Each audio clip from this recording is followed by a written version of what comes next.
Hello and welcome to day 20. Yes, I'm super excited as usual, and this is Nenye Azubike, of course. So, on day 19, we talked about the importance of doing things for other people, the importance of service. So, today we have to examine our motives. There is a motive to everything God does, and all the time, He actually just checks our own motives for the things that we do. Our hearts has to be right to render a good service. Ephesians 6 5 to 8 captures it well. And it says, "Slaves, be obedient to those who are your masters according to the flesh, with fear and trembling, in the sincerity of your heart, as to Christ, not by the way of eye service." I hate eye service, right? It is not like when your boss is there, you're doing well, and the moment he leaves, you just go back to lazying around. No.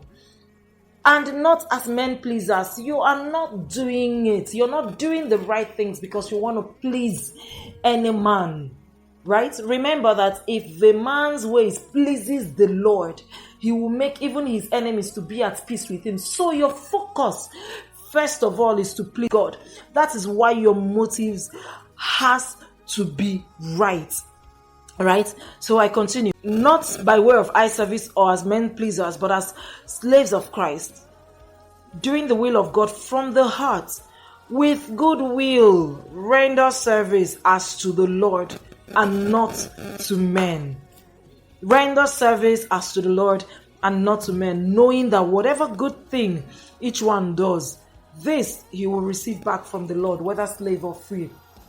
You know, when the Bible talks about giving alms to the poor and not allowing your left hand to see what your right hand is doing, if you check that scripture, it also talks about the motives for which we are giving. It's because at the end, it talks about if you are giving so that men would see you, so that men would applaud you, you have received your rewards, right? So sometimes, yes, people may see what you're doing, okay, but your motives has to be right. So are you running a business? Do you own a business? Run that business as if you're doing it for the Lord, as if that business belongs to God and you're the one working.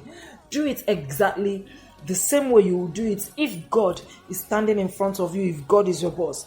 Are you an employee? Please work for your employer, for your company, as though you are working for the Lord. There is no shortcuts here.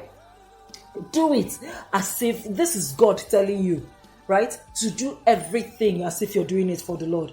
Do it as if are you helping somebody? Do it as if you're doing it for the Lord. It is not for anybody to know what you're doing or to know that you are. No, do it. It's not even to use it to oppress the people that you're helping. Do it as if you're doing it for the Lord. Whatever you do, do it to please God and in such a way to please God.